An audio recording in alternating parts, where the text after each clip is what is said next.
Now live from the OrlanDave World Headquarters in Orlando, Florida, this is the OrlanDave Show with Dave, Brian, and Brett. And Brandi.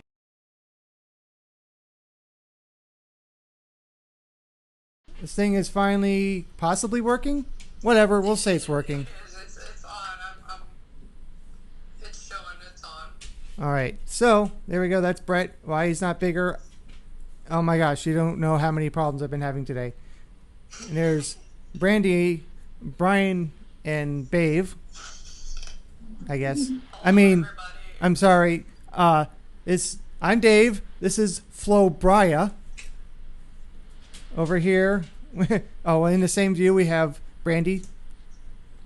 And I forgot what we were going to talk about because I've been putting out fires for like an hour. We're going to talk about Halloween Horror Night speculation maps for Horror Nights 30. Halloween Horror Night speculation. Yeah. Yay!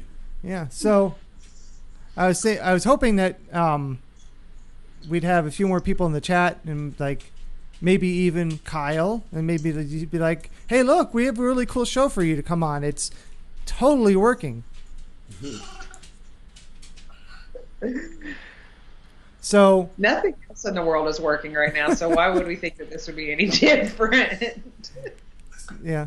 Brett was supposed to be Skyped in, but we tried everything we could think of, and I don't know, there's just something that was making it not work, and I don't know. So. We'll figure it out eventually. But yeah, I just wanted to do another live show because I haven't had anything uploaded to this channel in a little while, and well, the other thing is, honestly, you know, the more we do this, the more I have to believe, the more we do this, the more we can work through all the bugs. So then, when we do have stuff to talk about, we can focus on that instead of, you know, technology and everything. So, Brett, you're a little bit quiet because you're not like connected in. So, like, speak up a little bit if you can. Okay. I will try my best if I can. Okay. So for those watching at home, or I'm assuming you're watching at home, we couldn't figure out a better way of doing this because Skype failed.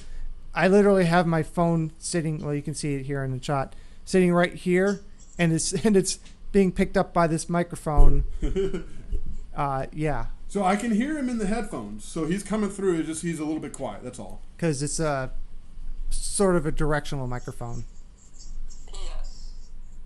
All right. So let's go ahead and let's start talking. All right. So thank you for joining us in either live or in the archive.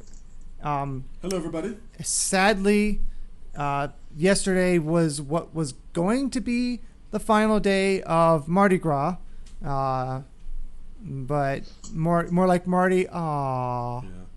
At least the good times rolled for a little while. Yes. I still have punches left that never got used. Punches for what? For your food lanyard? For food. I bought the AP food lanyard this year. I have like 8 punches left. Oh man. I wonder if they'll. I'm gonna guess that there's a chance that they're going to accept those next year. Yeah. I mean, obviously we'll have to wait for. I heard that they are going to accept those next year. Yeah, that just makes sense. They don't expire apparently. Oh, I guess. I'm gonna hold on to it. So. I guess you were good either way. Just kind of a bummer.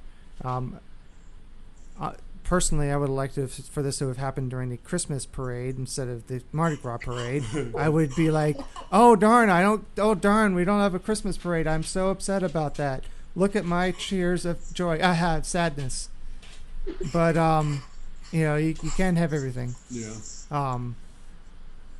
But we have some speculation maps first. Yeah. I know you said you haven't, but has anyone else watched Michael Aiello's? Why do I screw up his name every time? Aiello's recent recreation of the Jaws ride. No. Have you watched that? No, I haven't. You follow him on Twitter. And I saw the thumbnail for the video. I just haven't had the chance to. Oh yeah, maybe put him on. All right, it is actually pretty cool. He just sat in his home and shot video of him and then synced it up to video of the Jaws attraction, and he just played the role of Skipper, right? Was that a role he had previously? Yeah, that was. Yeah. How yeah, he started, ILO is definitely a Skipper. How he started at Universal. He said it was a summer job that ended up lasting 25 years. Yeah, and he's a little bit higher than an attractions at play right now. Just a little bit higher. He's a tiny bit. Just he's a little more. Just a little more. I think he's a trainer at this point. Oh, yeah, trainer. He's a team captain. No, he hasn't. He applied, but they didn't accept him. But yeah, so that was his first job with Universal, and so he would know the whole spiel. So he recreated every little bit, like had props and everything, and just went all out and did a really awesome job of narrating. Now, what Brett and I would love to tell you all about is how much this new Bourne show is actually really good. I went in thinking I'm going to hate this, but I didn't. And that's all I can tell you. And we can't really say anything but No. what we just said. Did you guys have to sign NDAs? No, but it's not even in soft opening, so Yeah. It was on UO Team and people knew about it outside of Universal. They knew that that team member previews had started. But all I can say is, Stella, get over here. All I can say is when Universal reopens and it's soft open, or if you're planning to go, definitely go to that show. Brett and I both enjoyed it, and we didn't expect to. Now, this guy was pretty anti-Bourne.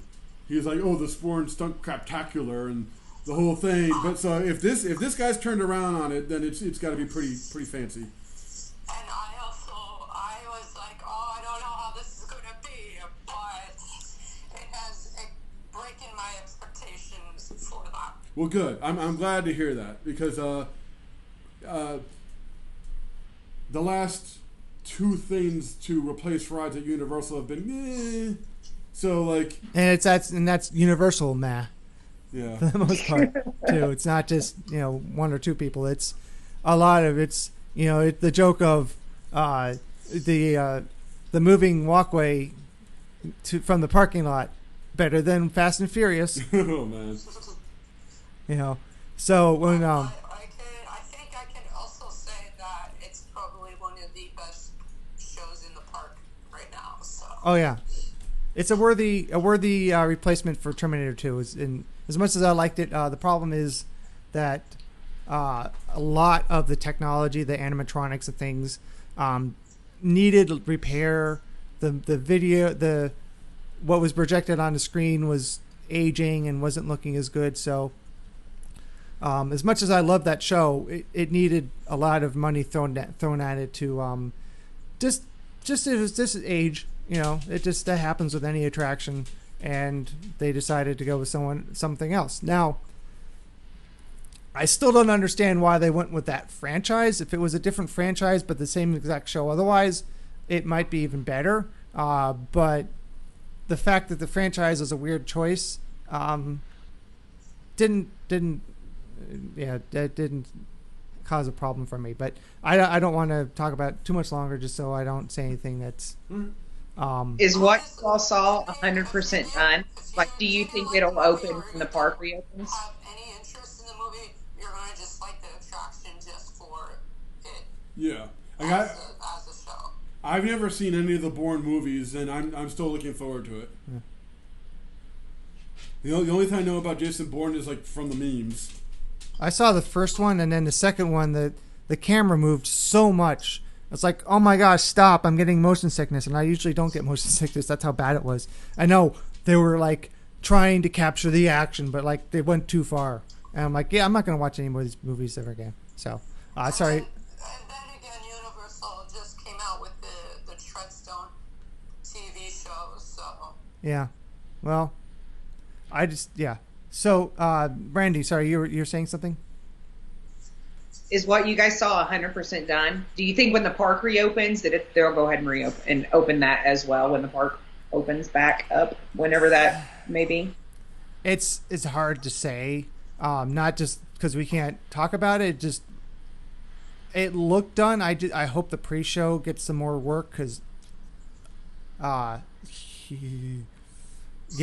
I can't say why, but the pre-show not impressive. But that might change. You know, things always change. The show makes up for the pre-show. Yeah. But the pre-show might change. You know, like hopefully.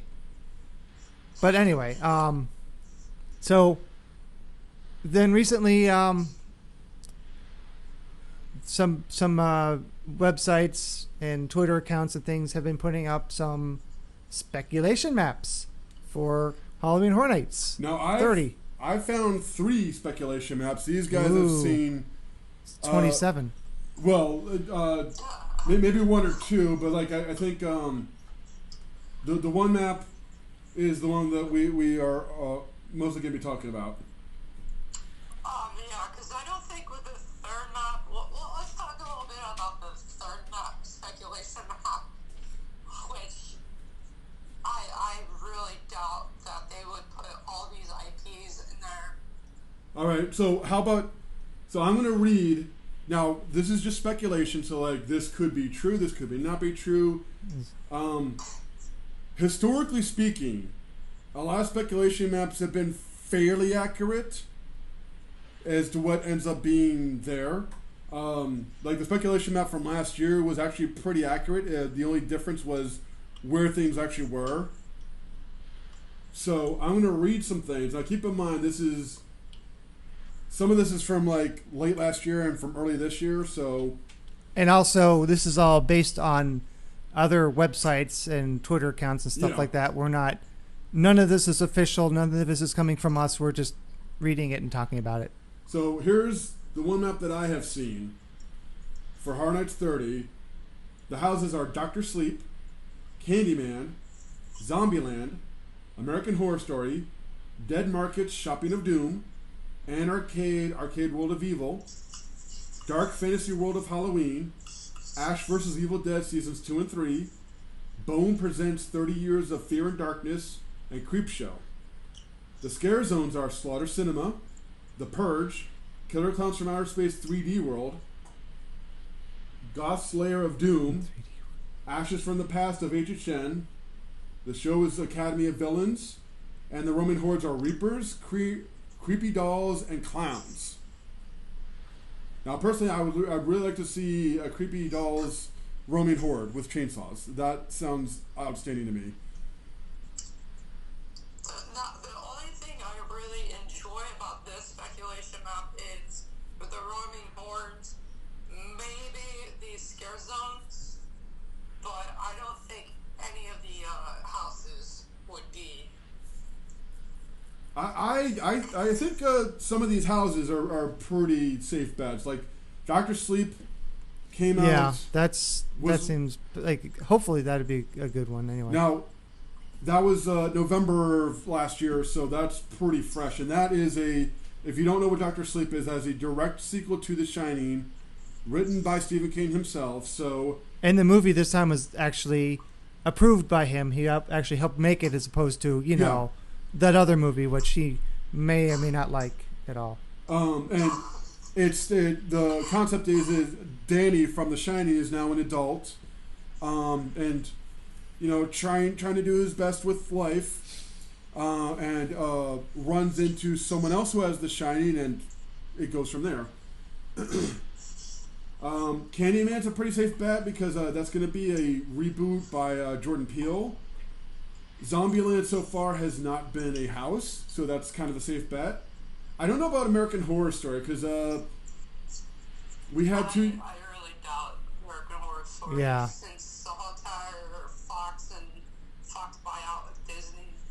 I mean, maybe you're right. Yeah, maybe you're right. Dead Market Shopping of Doom sounds like an original house. That sounds pretty neat.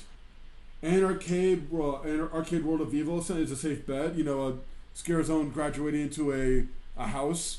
I hope not, because that wasn't that great of a scare zone. A lot of people liked it, though. A lot of people really did like it. Dark Fantasy World of Halloween is a safe bet. That sounds like an original house. Now, Brandi, you said you didn't think Ash vs. Evil Dead would be back. Do you know why? I don't. I just don't have a hankering on that one. Yeah. That specific map that you're looking at is the only map that has any scare zones listed. So Yeah, I think that might be more telling on scare zones than actual houses. There is definitely some overlap there, though. I think of the ones listed there, I think Candyman is the closest one to being like a surefire bet, just because of the relationship that Universal already has with Jordan Peele. Yeah. Us was way more successful than anybody thought it was going to be last year, and Candyman is like kind of a tried and true property that people are familiar with. So I think of everything listed on that specific map, I think Candyman's the best bet. Now, speaking of scare zones, so the scare zones sound a little funny to me.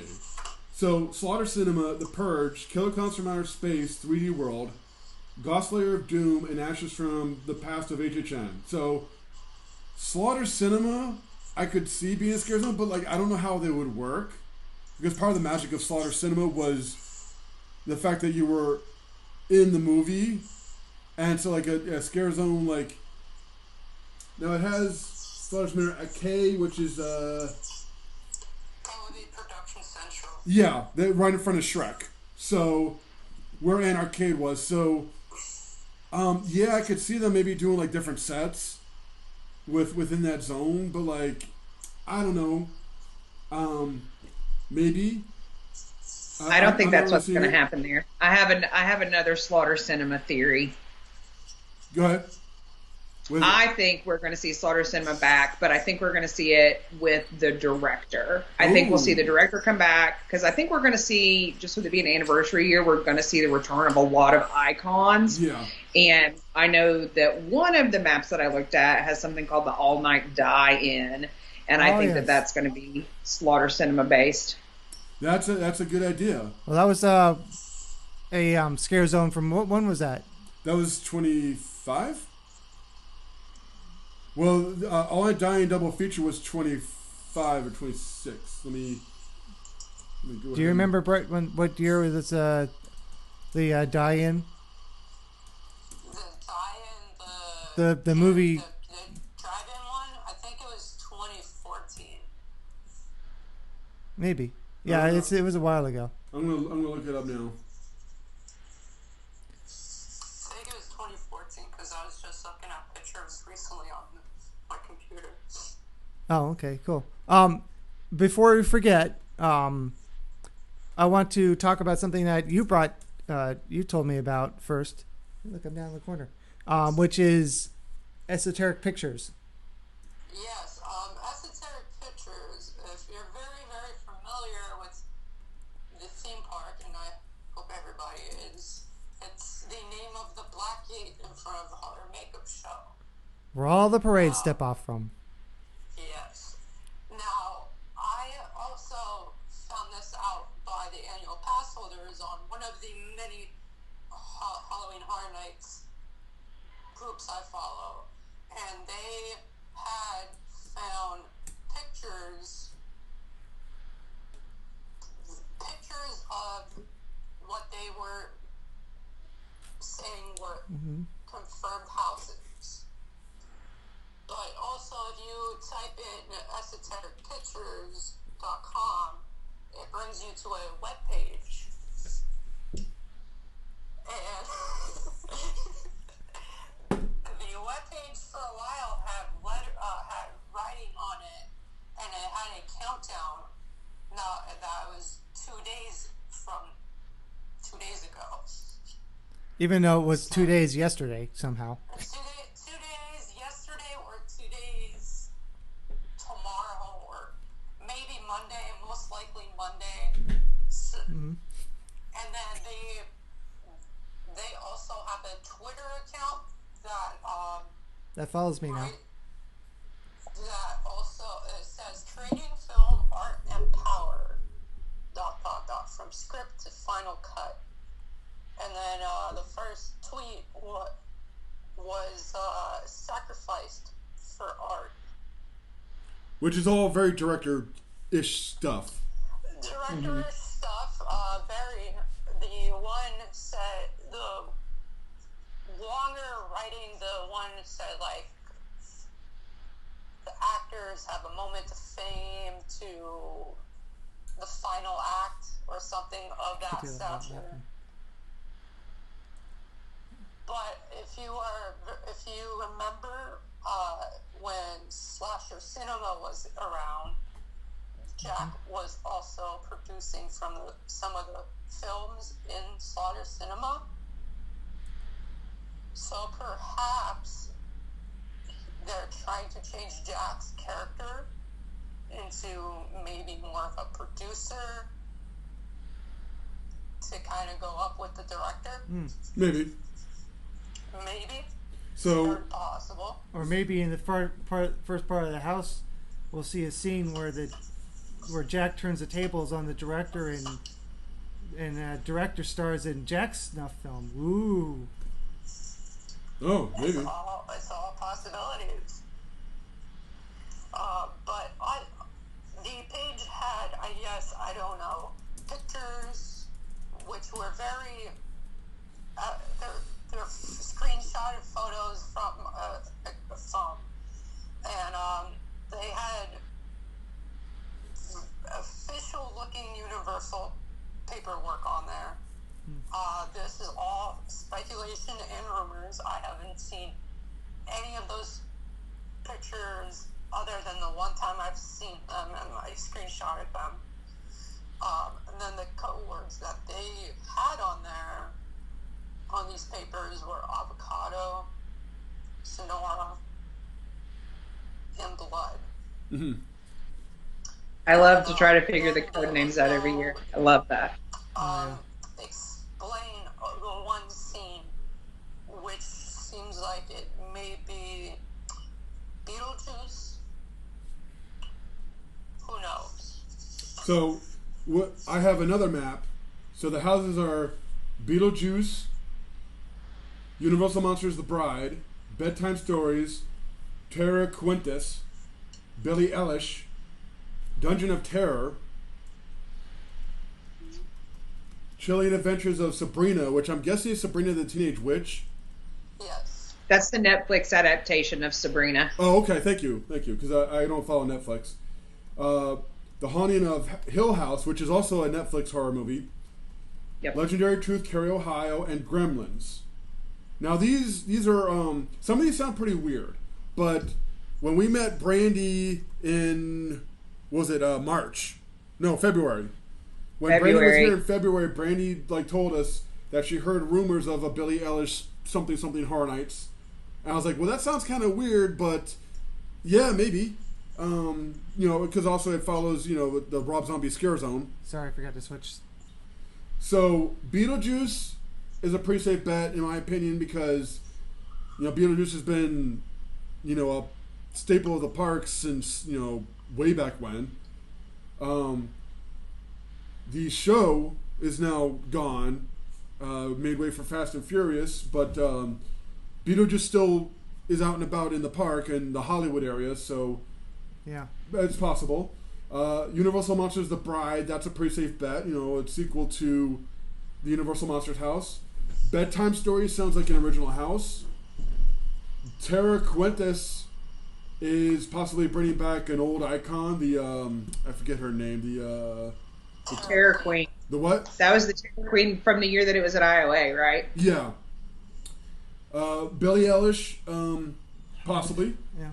Dungeon of Terror is actually the original OG haunted house. Halloween Horror Nights here. Yeah, that was actually the only house for Fright Night in 1991. Now, what's interesting on that speculation map is there's nothing that specifically says 30-year retrospective house. I'm sure there's going to be one. Well, I'm thinking Legendary Truth, Carrie, Ohio might be the retrospective house. That's what I was going to say. I bet Legendary Truth will be a retrospective house. I don't think they're going to flat out call it Legendary Truth either, because I feel like the average person that's not a super big HHN fan like we are is not going to have any clue what Legendary Yeah, they're Truth gonna be is like, Terra because Ohio, it's what's Terra kind Ohio? of been secretive on purpose. Now, Terra Quintus might also be the anniversary house, but yeah, like It's also like a guess at best. yeah. Now, this being an anniversary year, there's gonna be an anniversary house. What it's actually called may vary, but yeah, like Dave's right. Like there is no like the other map says like Bone presents 30 years of fear and darkness. Like that's definitely the anniversary house, and that Hey, I just realized I like the lot. that has I also like who would be Bone? Are we going back to HHN 27? I believe with the Bone Daddy. oh yeah. Maybe because like I was thinking that myself, like who is Bone or who's supposed to be Bone? It might be Bone Daddy again, or it might be like a new icon. Like, hi, I'm Bone. Welcome to Halloween Hornets. I don't think they would exactly be like that. Hi, I'm Bone. So, before I forget, I had a really cool background, but it wasn't loading properly. It's one of the things that caused the delay in the shows because it just locked up the streaming software. So this was available, so I'm like, whatever, we'll just go with it. Let's just get this thing streaming because it's for over 10 minutes late. So we'll just go with that. Hey, let me ask you guys this. If you count Universal Monsters as an IP, which I kind of do because it's based on intellectual property, there's only 4 original houses on that list that you just said. Do you think they would only do 4 original houses on an anniversary year? Like that, it just seems like too much IP to me. I mean, technically, Monsters is an IP, but the way that they refer to IP in Halloween Horror Nights usually refers to external IP, so I don't really consider it. But I mean, anything that's created is someone's IP. Well, historically speaking, so like the last anniversary year we had was 25, so 2015. Now that was kind of half and half. So you had Freddy vs. Jason, Insidious, Walking Dead,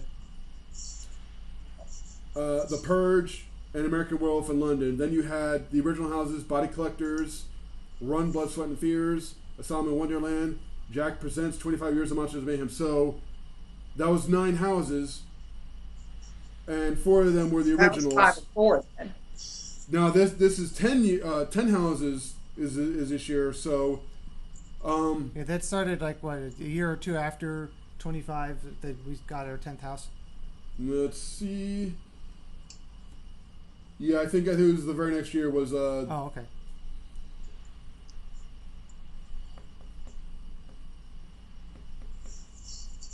So well, technically 11 and 26 because the repository and the VR experience. But I would think it would be a half, maybe a half and half. yeah, Just because it's a big anniversary for Universal, but they also know that that IPs bring people in. yeah, And they just want people. I mean, obviously they're going to want people to come in, and it'd be nice to have a lot of retrospect. But if you're not a fan, that might not appeal to you. But it's just a guess. I don't know. What if they did the retrospective as the Lagoon show? that might be might be that might be part of it. yeah. The one thing I want to say quick, the one thing that will be confirmed are 2 shows, whether it is the Lagoon show and something else. There will be a Lagoon show. I can guarantee that. Yeah, I think that's a safe thing. Yeah. Lagoon. It was so awesome last year. They'd be crazy to not have Yeah. it. Like people will miss it now that we've had it once. Yeah, especially because it was so good. I still wish I could have seen the survey that was sent out that I've heard about Horror Nights, where supposedly people had been asked which would you rather see, Bill and Ted or Academy of Villains? If nothing else, I'd like to see if it was real or if people are making it up, because I have no confirmation. But I just feel like there's a place for both. Why can't we just have both? I don't know. I mean, it worked the first few years. I think that we should have both. Right, but that would be 3 shows, because the Lagoon show, somewhere for Bill and Ted, and then, Bill and Ted on the streets, but you can't have that in the Lagoon show, so that might be the problem. I don't know, but they've actually used the Animal Actor stage in the past for Bill and Ted, so I'd say put Academy in the Animal Actor stage, because I think they work better with a smaller stage, and put Bill and Ted back where they belong. But I don't know the issue why they got rid of Bill and Ted, or why they don't want to or can't. But that would be what I'd like to see. Yeah. Now, there's also a third map that we can talk about. So this has, the houses are The Conjuring, Beetlejuice, 13 Ghosts, something I can't read because there's the other font in the way, 30 Years of Madness, Alfred Hitchcock, Candyman, Stephen King, and Hellraiser. The scare zones are Lost TV. The shows are Academy of Villains. Strangely, this map has Bill and Ted on it, and icons.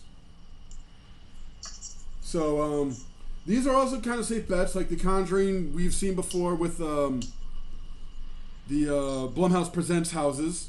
We've seen sections of Conjuring. Haven't we already had The Conjuring? Huh? Haven't we already had The Conjuring? Not as a full house. We've had Wasn't it in the MIB tent like 3 years ago? I think so. Was that was like the 3-pack? Yeah, that was Bloom house. Yeah. Oh, yeah. You know the facade had like the chair on the front of it. I can see it in my head. Maybe. Let me see here. No, we haven't had a Conjuring house. We've had Insidious, and then the Bloom house was Happy Death Day, Purge, and Sinister. Yes, that's right. That Insidious house. I loved Happy Death Day. I wish they could have done a whole house of that, because the part of that was terrible, but the Happy Death Day part was awesome. Yeah. I did too. Like some people didn't like that house, and I thought it was a good house. I was happy with the Happy Death Day section. I probably would like it even more if I saw the movie, but I still enjoyed it.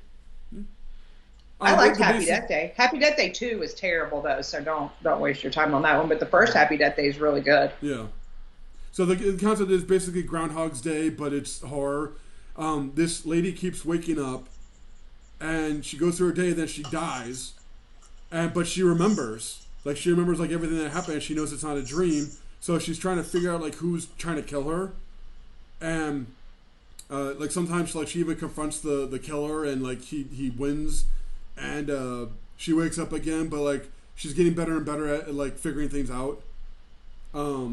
So the concept is actually pretty cool. And I thought the killer was a woman. Spoilers. But yeah, it's a woman. Spoiler alert. it's a woman dressed like up a man to make to. I think it was in the. Oh, I think it was in the trailer. The trailer for the second one. It was in the trailer for so yeah, like everyone. Oh. Yeah. But yeah, it's a woman who dresses in men's clothes and puts on a baby mask, and so it actually does look like a man. But you look like a man. So all of those Blumhouse properties share a universe though, right? Like Conjuring, Insidious, like even though they're not like sequels of each other, they're all within the same Blumhouse universe. That's a thing, right? Definitely Annabelle is part of the Conjuring universe. I know that much. Yeah. I don't know. Like, how about the Nun? The Nun is part of the Conjuring universe, yes. Right? So the Nun, the Conjuring, and Annabelle are all like directly connected, and I think they even mention Annabelle is like an Easter egg in a lot of movies. I forgot about Dan. Sorry, Dan. with everything going on, maybe we missed your comment about Bill and Ted 3 coming out this year. Oh, that's true. Yes. I don't know if that'll help bring Bill and Ted back or make it so they can't bring Bill and Ted back. We'll find out. Yeah. I had thought about for years, like they've been talking about this sequel for so long. I'm like, cool, this is gonna be a big boost to Bill and Ted. And then right before they started actually shooting Bill and Ted, Face the Music, it was, we're not doing Bill and Ted at Universal anymore. Oh. So much for that. They are done to an extent with Bill and Ted 3, so I think it was done being shot. Why is this not switching? we've said on the channel before, There we but go. we don't have a definitive answer why Bill and Ted is gone. But we've heard everything from I've heard a lot of answers.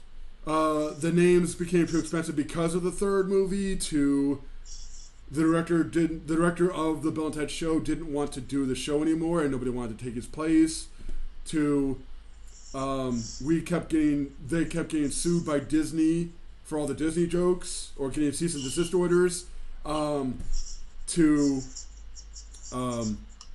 it wasn't packing seats anymore, which I know is not true. I know that part's not true. Well, it was less I crowded. don't think either of those last two are true. Not Scary Farm does the hanging every year, and that makes fun of Disney a ton, and they've never gotten in trouble. I think that the first one is probably right. I think that it probably got too expensive to maintain the copyright. Maybe.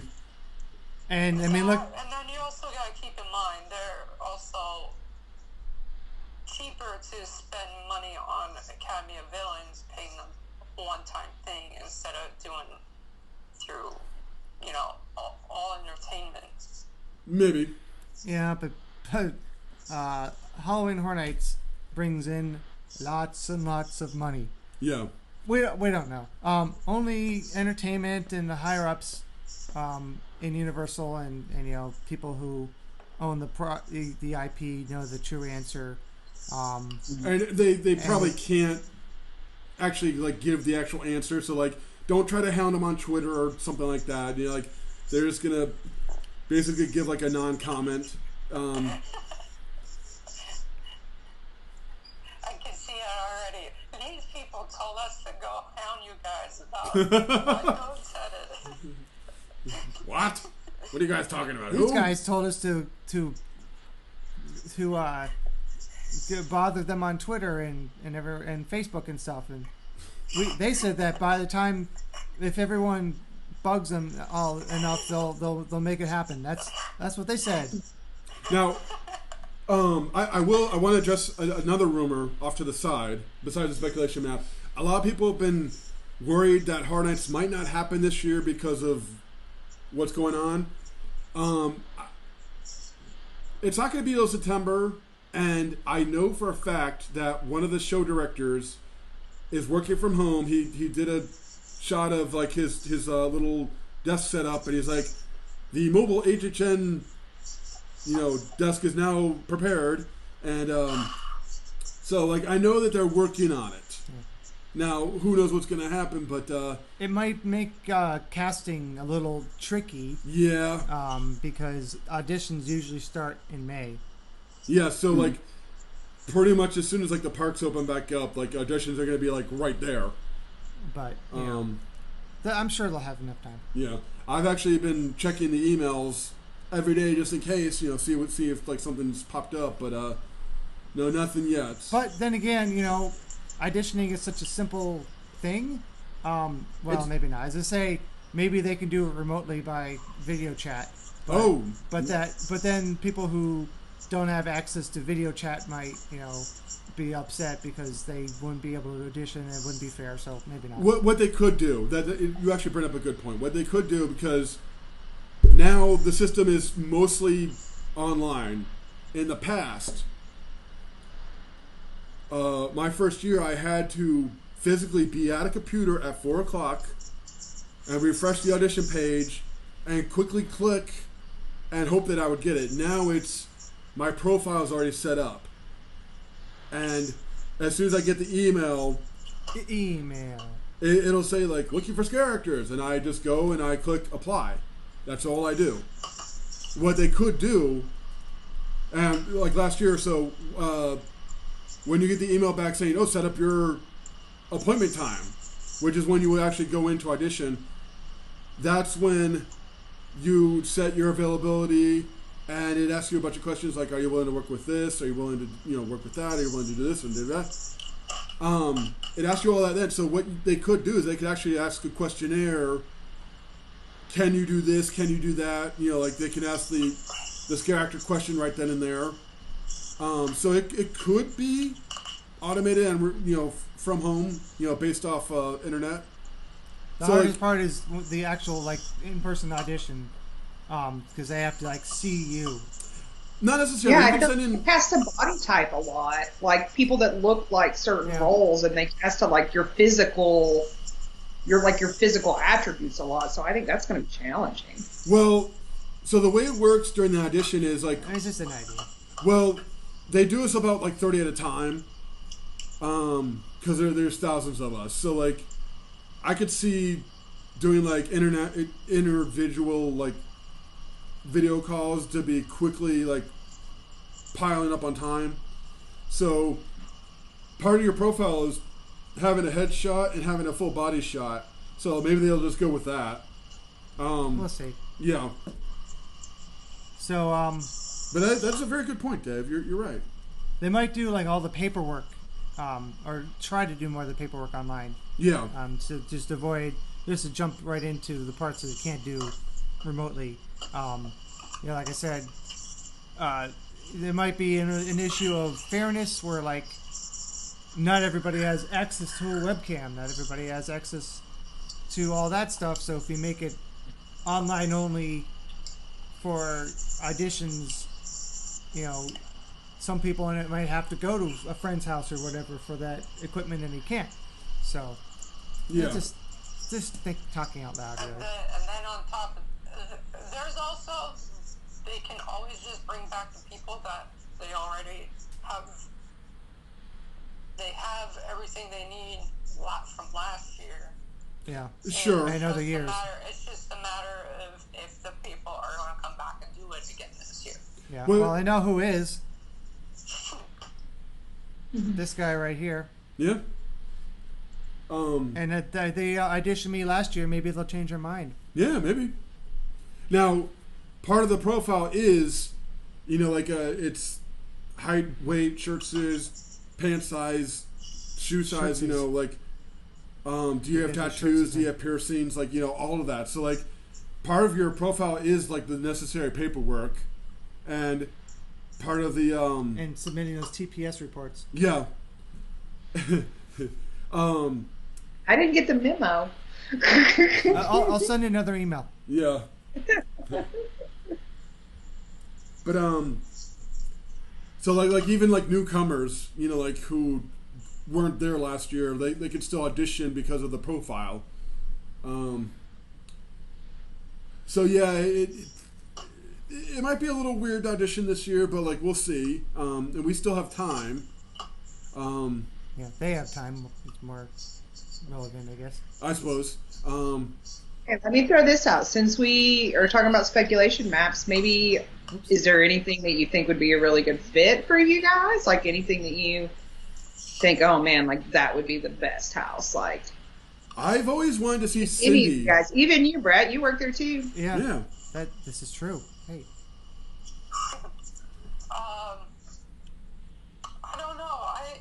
The one thing that we haven't talked about on any of the speculation maps that have been on 2 of them is Gremlins, and I really don't think. Yeah, but I think we didn't talk about that for a good reason. Well, I personally think, and I might be wrong. I personally think that Gremlins would actually work for Horror Nights. It just seems like a weird. Where did that come from? It's an anniversary for that. Why Gremlins suddenly? Well, here's the way I see it. Ghostbusters was a weird pick last year. At least it ties in with the park. Gremlins has no tie in with the park at all. But it is. It is a Universal film that is. Oh, I forgot about that. The only reason why they will be bringing it is because it's a Universal property. I did not. I haven't watched it since it was in the theater, so. I think people are locked into that 80s aesthetic too now, where they've done 80s type themes the past couple of years. People think, oh, it's going to be 80s, so what's 80s music that we haven't used yet? I will say I have. I mean, it's true, but still, I didn't like the 80s when it was the 80s. I will say I have seen a lot of Gizmo shirts over the past few years. Like you know, to Brandy's point, like, you know, people are locked into the 80s nostalgia. I've seen some Gitmo.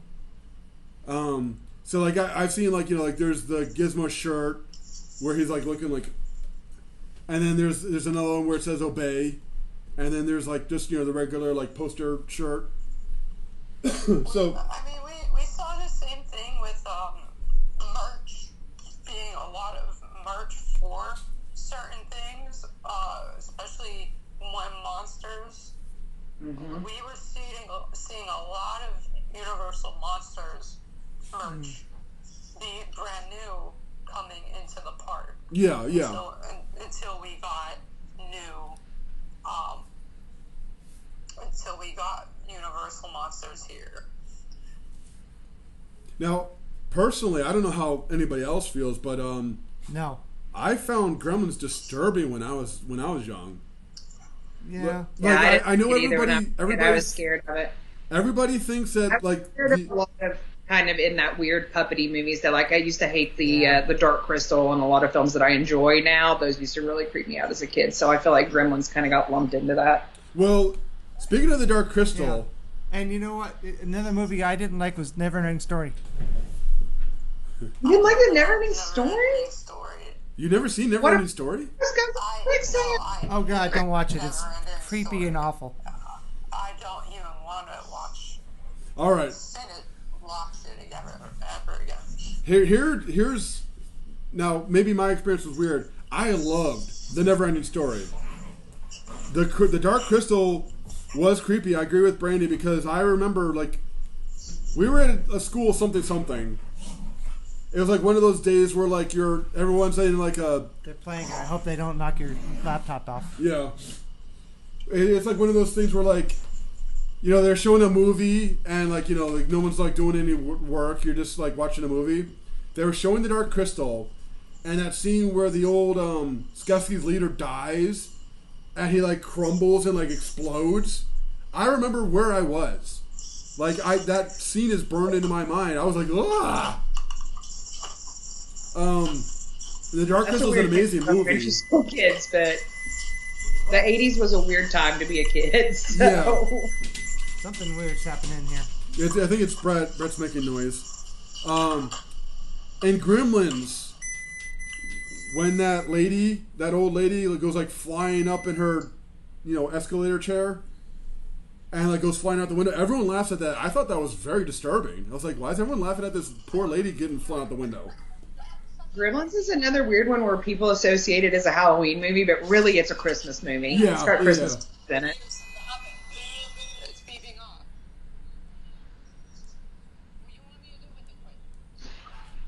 Anyway, so I think it was Gremlins 2 where the guy's tie gets stuck in his paper shredder and it pulls him into the paper shredder. I'm like, oh, that was gruesome. I don't think I ever saw Gremlins 2. Maybe I need to put that on my quarantine watch list. Maybe. And then Hulk Hogan is in it too. Yes. Which is a scene that played really well. It won't play well if you watch it now, but it played really well in the movie theater. Yeah. Because people actually thought it was real. What happens is the film, of course, it also doesn't work because we don't watch movie on film anymore. But at the time, the film they did some effect where it looks like the film was melting and then broke, and everyone in the theater went, oh. But then, like, they started doing shadow puppets, and everyone realized it was part of the movie. Yeah. I'm sure that a couple of people who weren't paying attention in the projector booth kind of freaked out during that movement. And then there's this scene of a movie theater, and Hulk Hogan randomly stands up in the theater and rips his shirt off, and is like, better put that movie back on, or I'm gonna, Stellick, I'm gonna come up there and whatever, and then the movie starts playing again. Yeah. But Okay, Brandi, so you are excited for Gremlins then, or you're not excited for Gremlins? Because you said you weren't excited for Gremlins, and then you No. gave like all these supporting facts on how you are excited for Gremlins. I just don't see how it fits in the Halloween Horror Nights. I personally, and I this feel is- like this you is- say that about a lot of things on these maps, though. Yeah. Like, how does that really fit? I think Yeah. Sabrina is one. Like, how does that really fit? Well, at least it has to do with Billie the witch. Eilish is definitely one that a lot of people are questioning. So, I mean, I think if they want it to work, they can make it work. Yeah, I personally support a Gremlins house. I think it could work. The theme song is amazing. Have a bunch of like little gremlin puppets all over the place. Do that water effect that they've always been liking to do. Do Spike's transformation when he's got his finger in the fountain and he's like slowly bubbling. Like do that. Like if they made it like a best of the movie the way they did with Ghostbusters last year, I could definitely see Gremlins being a surprise hit for everybody. Everyone's like, Gremlins, I don't know, man. Gremlins, like, come on. You know, like some kid Christmas 80s movies, you know, like, but then they go and then they get surprised. So, like, I could see it working. I personally vote for Gremlins. I mean, I don't hate Gremlins. I like Beetlejuice better, though. he's I back. think Beetlejuice would be cooler. Welcome back, Brett. Things were catching on fire.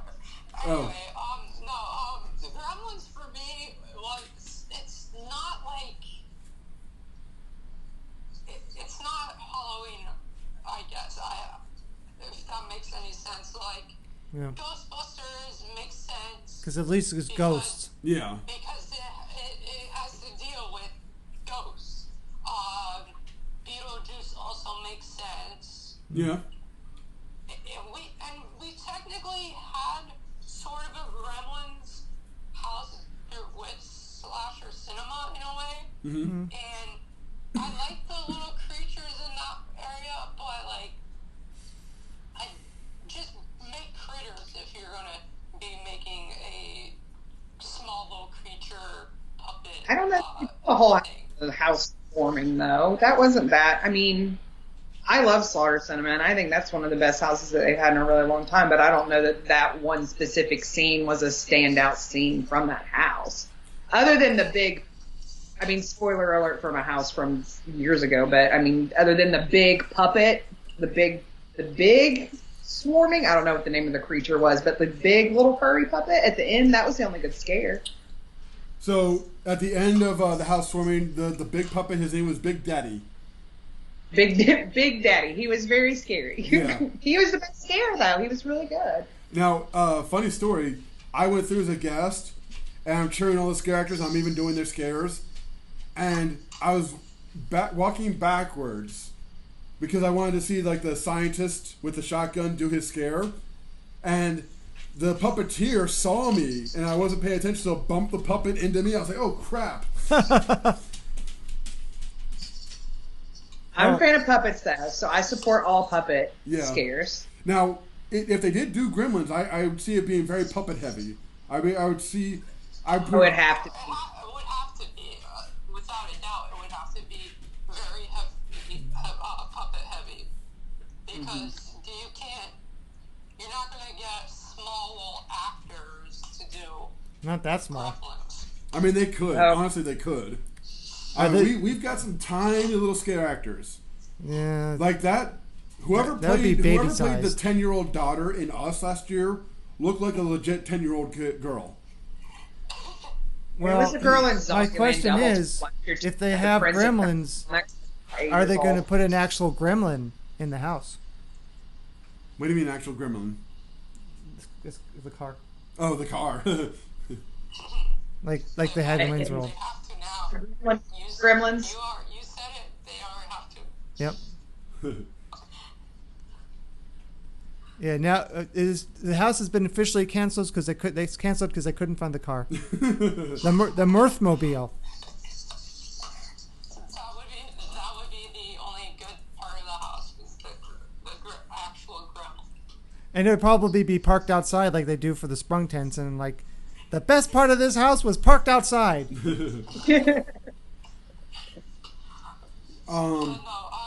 Have you seen Sabrina or Haunting of Hill House? Either one of the Netflix properties that keep getting thrown out. Have any of you watched either one of those? I don't have Netflix, so I haven't seen either. I have Netflix, and I am a big Netflix fan in general, but I just started Sabrina when I saw this first map like 2 days ago. So I've seen 2 episodes of Sabrina and no Haunting of Hill House. So I just wondered if anybody else was really into it. I mean, it seems cool to me. I haven't watched that, but I watched House on Haunted Hill. Yeah. It's different. Yeah. I think it's Sabrina's interesting. I feel like we're either going to get either or. I just don't think we would have 2 Netflix original houses. Same. I think Haunting of Hill House is probably the better bet than Sabrina. I mean, maybe you're right. Who knows? Oh, Brandi, for Gremlins 2, when you end up watching it, just get ready. It's a kind of crazy movie. Kind of. Now you can do this before or after. There's an amazing Key and Peele skit where they're writing for Gremlins 2, and this consultant comes in and goes around the room, gets an idea from everybody, and then just like leaves. And the director is like, okay, guys, none of that is in the actual movie. And then like it freeze frames and says all of that is in the actual movie. So you can see it either before or after, but Probably after. yeah, probably after. Because then, here's a bunch of scenes that it's now spoiled because you haven't seen the movie, so probably Well, definitely they don't show anything, but they describe certain I things. feel like that's a skit that is more enjoyable if you know what they're referencing. Sure. But I mean, if you want, maybe watch it before and then watch it after. Hey, Dan's got a good point in the chat, guys.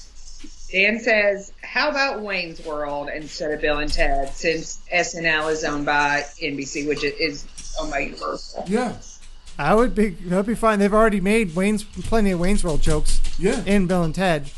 I think that SNL properties are so underutilized by Universal. Yeah. Like Yeah. Jimmy Fallon, really the funniest thing that we could get? Like, surely not. I think that SNL is like a whole treasure trove of IP that they just don't even use. I'd certainly welcome a Wayne's World show. It is newer, not new, but newer than Bill and Ted. Yeah. Unless, of course, you count the movie that is about to come out, then it isn't. I don't know. I would like that. That would be Excellent.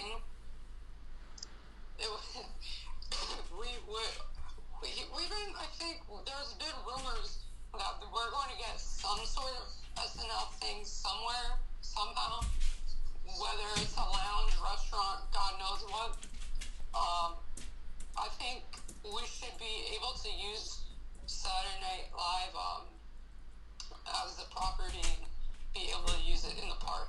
And hey, one of the actors from Saturday Night Live just came here to do the whole "Whoa" campaign. Who? Who was Keenan. Who? It's Keenan Thompson that came, right?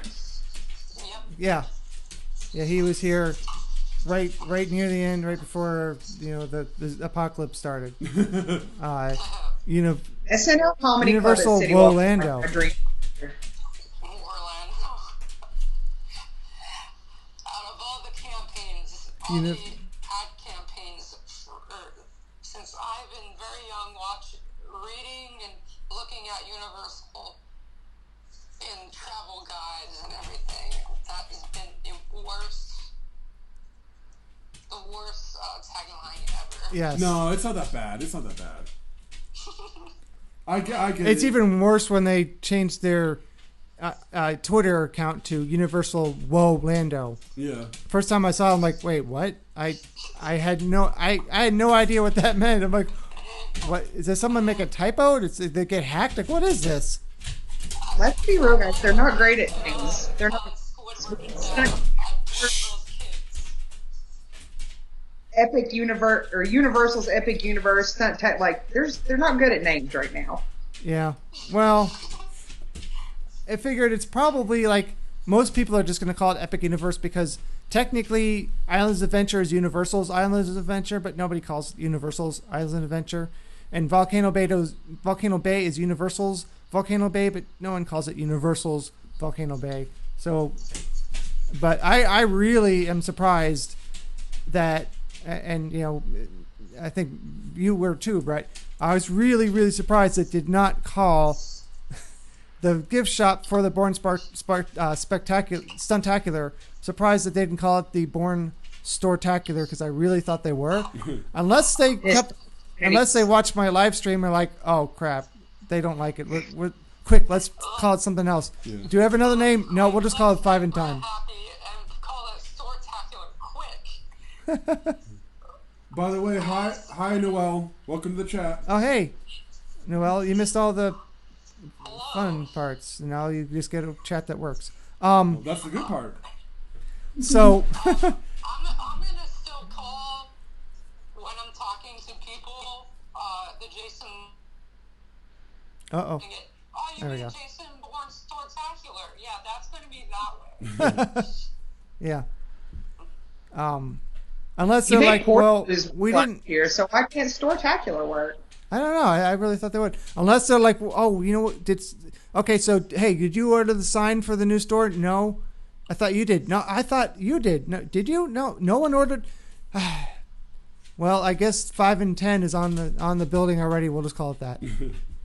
That wouldn't happen. That would not happen. I think another part of it is they don't want to call it Jason Bourne Storetacular because it's not just the Jason Bourne attraction that's laying out there. Yeah, maybe that might be the logic to it. It is strangely it was called Cyber Image for many years, even though horror and makeup was there before Terminator 2. Yeah. I don't know, but all I know for sure is not called the Storetacular. But we are going to start calling it Storetacular from here till the end. Yes. The Storetacular. And even if someday they replace that with another new attraction, it's still going to be the Storetacular. It's going to be a Storetacular to the end of time now. I'm going to get shirts made that say Jason Bourne Storetacular. Now, going back to the speculation maps, I could definitely see Beetlejuice working as a house. Can you imagine the sets of Beetlejuice in a house? The sets alone are mine. Like that. Yes. Beetlejuice to me would be the hype property. I know I talked about how much I love Billie Eilish, but Beetlejuice would not touch Billie Eilish. And already I can tell, like when you walk in, you hear a recording saying his name 3 times and it'll appear. Yeah. But it's going to be hard to do it repeatedly. Yeah, and the very last scene is going to be Jumping the Line, obviously. Oh, yeah. You'd have to have the Fonte song. And, I mean, I can just see it in my head. It'd be so perfect. Yeah. Well, I'll read. I don't know if this one's for what description of this one scene is for. That's weird.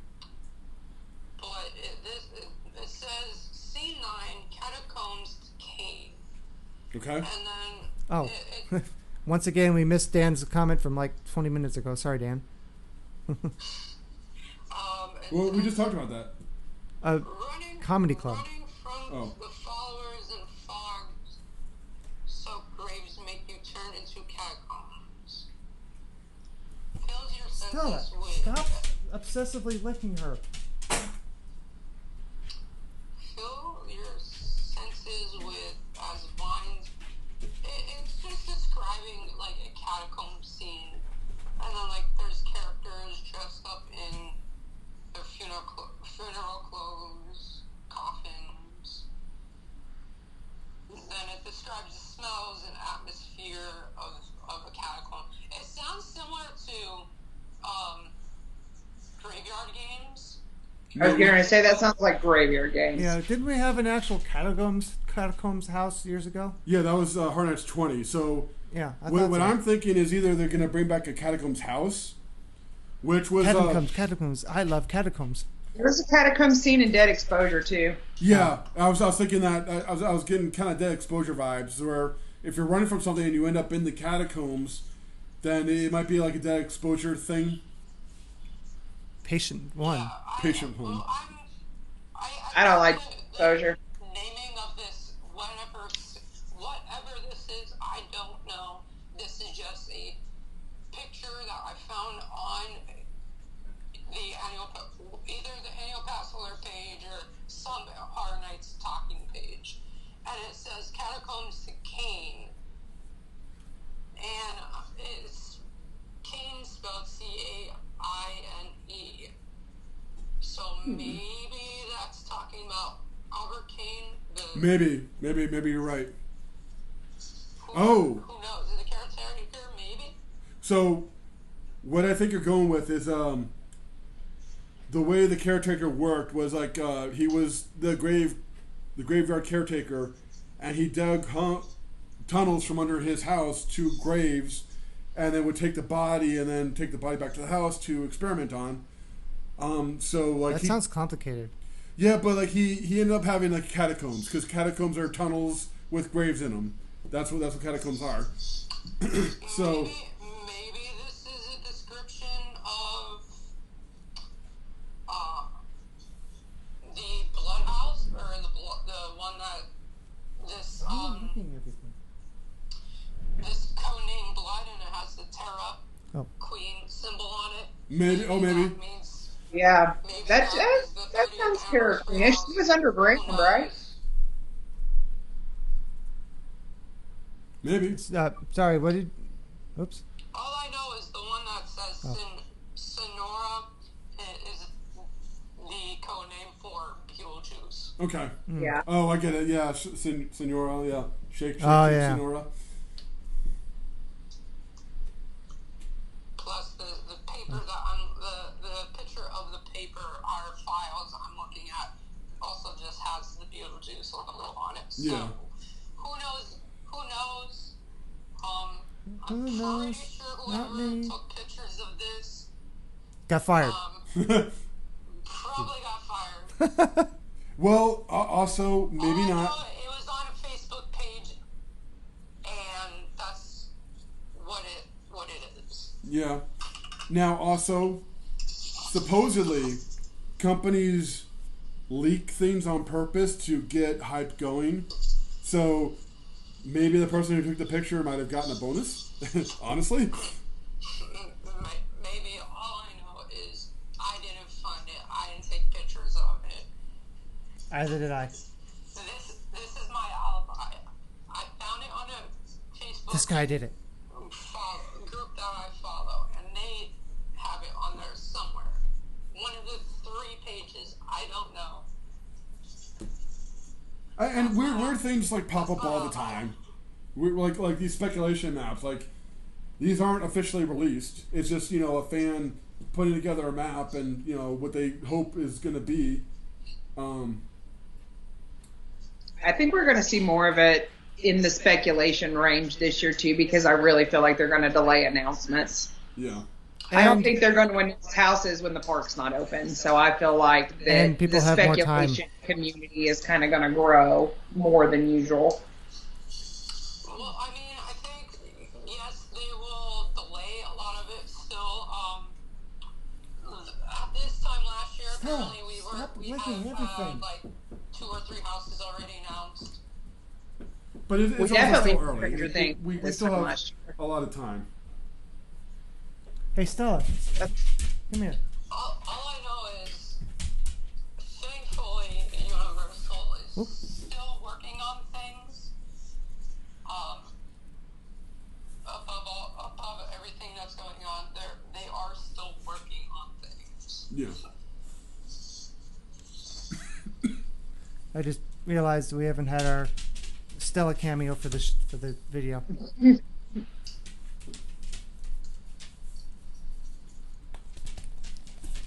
I don't know. For some reason, she's laying on the floor licking everything she can find. Don't know what that's all about. I don't know that I have a ton more to say about any of this speculation unless you want me to go back on my 500-word essay about how Billie Eilish is a good fit for HHN, even though nobody else thinks so. Well, why don't you talk, because like that, out of everything. I already agree with you. You don't even have to go through the 500-word essay. I agree with you. I personally was on a show recently. I also know Mike Cleo was also at that same show. So I think it's going to be a good fit. Is it in the range of Rob Zombie? No. Alice Cooper, maybe, because she's more of a shock. Hey, she might be somebody's nightmare. She's definitely got a performance element to her that's very underappreciated. It kind of fits, and I can see where they would put together a storyline with apparently her 3 music videos and her whole entire album, which her whole entire album is the concept of where do we go when we fall asleep. So Now, to me, it could be something similar to Alice Cooper with he's slipping into hell, and then every single room is a song from Nightmare and Welcome to My Nightmare 2. I enjoyed that house. I think I'm obviously going to enjoy this house. now to me personally, Billie Eilish is the weird pick. Like, I could see Gremlins over Billie Eilish, but you kind of talked about when we met in February to me in person. But why don't you go ahead, Brandi, a little bit and just talk about why Billie Eilish is a good fit, because maybe other people need to hear it too. I think Billie Eilish gets hate because of the demographic that are typically Billie Eilish fans, and not necessarily for what her actual artistic musical content is. Yeah, sure. Everybody knows her. I have a daughter. She's middle school age, and she's a very, very big Billie Eilish fan. And just from having like that level of exposure to Billie Eilish, we hear her in the house every day. She's very, very played on all of Spotify lists and that kind of stuff. She has a refreshing kind of look on what I think maybe even like the future of horror could be to a lot of people. All of her music videos, too, what Brett says exactly right. They have a common thread to them, and they do tell a story throughout. She has a lot of very striking visuals. Everybody knows of the one where she has the spider in her mouth is like probably the most striking of her visuals, but she has a lot of other music videos that have horror type elements to them. And I think this is a way for Universal to expand the demographic. They, just like Dave said earlier, they want to make money and they want to sell tickets. And Billie Eilish plays to a whole demographic of folks that are not usually HHN fans. Sure. Now, I think it's like I feel like they picked up like Stranger Things specifically to play to that younger demographic, and I feel like Sabrina is another one that would play to a younger demographic, but not like Billie Eilish is. Billie Eilish is gonna pull the younger people out for sure. Now, the other side of it is, I know what Billie Eilish looks like. She's a skinny little white girl with green or blue hair. So she's like 16 years old. I actually think she's 18 years old now, but still she's very young. So I can kind of see, Oh, we missed that. Show that again. Oh, do you have her album, Brett? Of course I do. But did you see her live, Brett? We were actually supposed to go. No, it was just this past weekend and tour dates obviously were canceled, so we're postponed. But that was one of Hope's Christmas presents, is we had Billie Eilish tickets that we didn't get to use. Hey, no shame, Brett. You like what you like, man. Whatever. I am a fan. So, Yeah. Now she looks like she's a very unique artist. and she looks like a typical Horror Nights fan. I'll say that much. She is. They said that she also was at Universal Hollywood for HHN last year. Yeah. And there's a speculation that she may have actually gone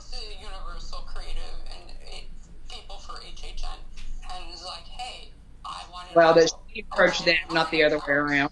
So that's a very big, a big possibility that she may be coming. Plus, again, not to say anything Mike Alio does means anything, but he was at the show, even though he is not the creative director of HH anymore. I'm pretty sure he still has say in some sort of way. And again, this may have happened before HHN started last year.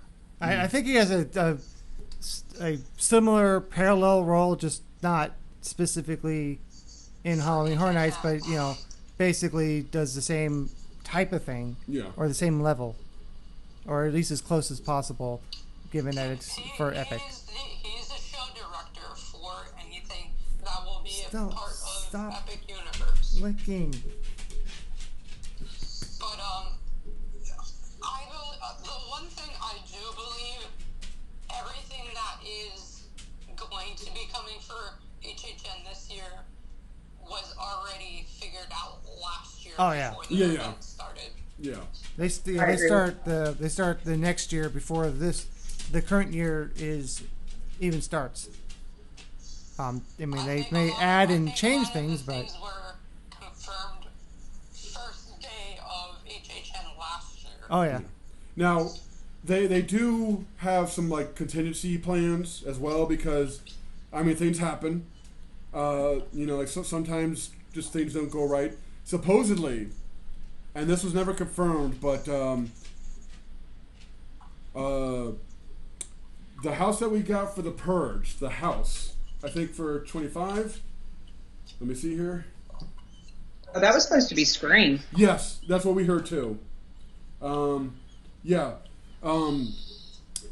Us another one? Like Us last year was supposed to be something else, and then they made it Us like relatively late in the process. Maybe. So. But the way we heard it is it was supposed to be Scream. Now, MTV holds the rights to Scream, and Universal wanted to do the first movie. MTV wanted it to be about the show, to promote the show. But Universal was like, well, who watches the show? We want to do the first movie. And that's why they wanted to do it about the show, because who watched the show? Like, I hadn't even know there was a show. And so they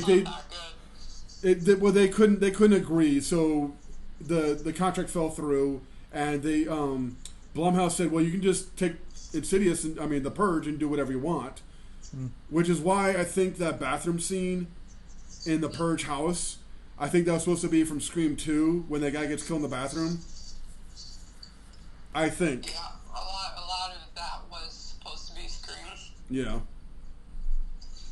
I think that's where it goes back to. I think with last year, I think what they're trying to do is they're trying not to have those issues again. Maybe. Ever again.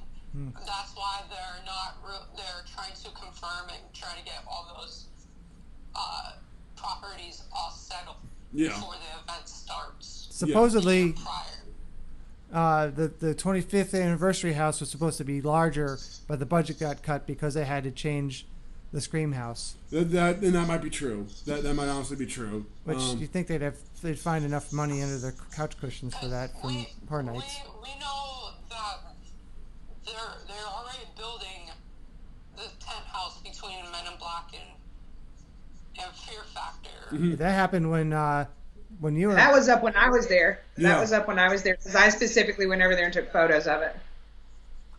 And that was the week before Valentine's Day. Yeah.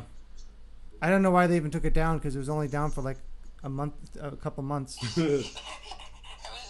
I think it has something to do with the permitting. Meanwhile, those sprung tents have been up for years. I think a lot of the houses are being built to the point of that they already are putting in props, and according to the permits that I just saw recently, that they were doing electrical either today or tomorrow in some of the houses. Maybe. So, I mean, construction. I think is, all the news now. the 110 house. yeah. Shush. I think Stella's freaked out because she hears voices, but she just doesn't see anyone. Oh, maybe. And can't smell anyone. Yeah, maybe. They're, right there, they're Stella? demons, Stella. You all right? But I think because of those issues that happened in the past, they're trying to get IPs and properties all situated as soon as they can. And Yeah, but that's why I think most of the things are already built this year. yeah, but just in case, they also have backups and then backups to the backups and then backups for that backup. True, but I think they're trying not to rely on that No, as but much as they used to in the past. if something goes wrong, they don't have to scramble quite so hard to fix it. Yeah. Like for Hard Nights 19, 2001, it was like 3 weeks before the event, and 9/11 happened, and they had to change a whole lot of stuff. One thing that won't happen this year, an affected house. Maybe, maybe. Although it might be kind of, I'm not sure if it's like a too soon kind of thing, or it might be. Yeah, it's too soon. Oh, okay. It will be like very soon. Yeah. Yes. I don't think that would be. I think we might see changes in some of the little things too. Like I think we probably won't see any guest activated triggers because I don't think they're going to want us to touch anything. Maybe. I think we might see a reduction in like the freezer flaps and where everybody does this number. I've never liked that because of the sanitary reasons. I've always hated that. Yeah. Well, And the silt I and bet all that, those it's go just away. nasty. I bet we won't win this to any freezer flaps this year. Yeah. Which I mean is a good thing, but they're gonna have to figure out some sort of thing to put in your face, which will be fine. I just don't like the A string fabric- because it's just a annoying. fabric that would be also effective more than the freezer flaps, I suppose. Maybe. I mean, the part of the main reason for the freezers is to keep you from seeing the scene, so they can repeat things more often and it be a little more be a little more spoiler free. Well, they could also rely on like certain tricks. Like Slaughter Cinema didn't That is have any good. of those flaps, but you turned corners a lot, and so like when you changed scenes, Yeah. it felt like you were in a new place because you went around a corner and now you're in barber shop, and then you went around another corner, now you're in the housewarming. That could be a viable option. Wait. Huh? No. Oh, I didn't see that a new person came in. No. Probably like 20 minutes ago. No, we said hi. We said hi. Okay. Remember that. Okay. I just, for some reason, thought the chat had moved, but apparently it hasn't. So that's okay. Well, maybe we'll try this again in a couple weeks and figure out how to make the technology work. Skype section all set up. Yeah. But And if not, then I'll just put a TV behind us, and it'll be. At least I could have routed the audio in through the mixing board and had the audio work. But thank Well, you. I mean, this works very well. luckily I can route you, even though it's not full screen. At least I can route you from my phone into my computer and use it as a source. Yeah. Yeah. I just kind of wanted to have a shot where everybody was on screen, but I just didn't have time to do that. And luckily, I have some sort of a production setup here. I mean, Yeah. I'm going to show you all very quickly. Oh. I got umbrellas and everything up in Yeah. here, so it's just like, it works. Yeah. Cool. And you've got a decent sized room, Brett. It's smaller than I'm used to. Yeah. It's bigger on the inside. But- It's much smaller. Hey, you're professional. I just have a MacBook and a desk lamp. Yeah. But thank you both, Brandi and Brett, for joining us today. Thank you for bringing your ideas and your speculation to today. Talking to you guys as always. Yeah. Yeah. Well, we'll work out the Skype issue and get this working a little better, and everything. Yeah. So, as usual, I don't put enough time before the stream to get everything together because I'm always busy doing other stuff, and I've been shooting a lot of video lately, so I've actually been busy. So. This is the first time I'm actually using these lights. Oh, congrats. First time, so it's like I'm probably most likely going to use this setup again. Oh yeah, it looks really good. Justifiable purchase now. It is very justifiable on this. So sometimes you buy this like expensive thing and you never use it, and you're like, why did I buy this? Yeah. Well, I had a bigger studio setup, and I can't fit the full studio setup, just the lights now. So One of these weeks we'll have you in our studio. Again. Hopefully very, very soon. Yeah. And thank you to everybody in the chat who joined us today, and thank you for everybody watching. And thank you for those who joined us, even though it was late starting. So, but Oh, E.T. Look at you, Brett. Aw. but look at it this way. Someone told me once,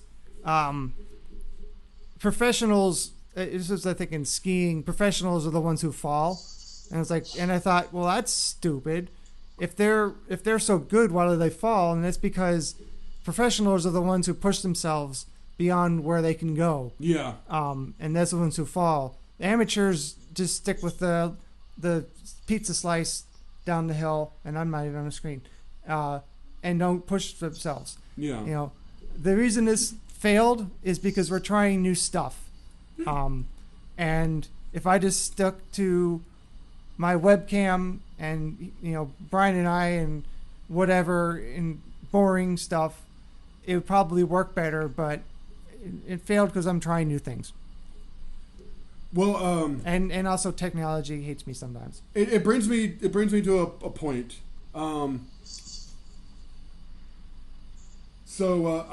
I recently have had time, so I've been catching up on a lot of YouTube stuff. There's a channel I like to watch called Film Joy and Movies with Mikey, if you guys know what that is. He did this really in-depth look at the history of Star Trek. He looked at the show and the original cast movies. And he went totally beyond okay, well, this happened and this happened and this happened and here's a review of the movie. No, he went really in depth. He studied Gene Roddenberry's life. He talked about production problems with the original movie, production problems with the original show, and he made this jingle, and it looks like a Schoolhouse Rock thing. It's it says nobody knows what they're doing. It has a film reel dancing, and I thought to myself, well, it's not so much nobody knows what they're doing; it's nobody did this before in the history. So technically, nobody knows what they're doing because nobody knows yes, what it is that they're doing. They exactly to your point, they were trying brand new things that had never been done in the history of production, and sometimes it worked, sometimes it made problems, sometimes it the original Star Trek movie was massively over budget. Stella, there's no dog in there. And it just when you try new things, mistakes happen, and you try to learn from them. But that's what we did today. We made it work. This guy spent a good 15 minutes trying to get Brett connected. Oh, that was a half hour. And it was not happening. It just was not happening. So he's like, all right, I know what to do. It's going to be a little bit ghetto, but, and the thing is, Brett and I, both sides were doing everything right, and it still didn't work. Yeah. At least it wasn't me today. Yeah, the first time we did over Skype, everything went perfectly. And I'm like, this is easy. This will work with Brett. Oh. We'll figure out the Skype issue. Yep. Yeah. All right. Well. Have a good night, everybody. Bye. Bye. I hand it over here. Bye.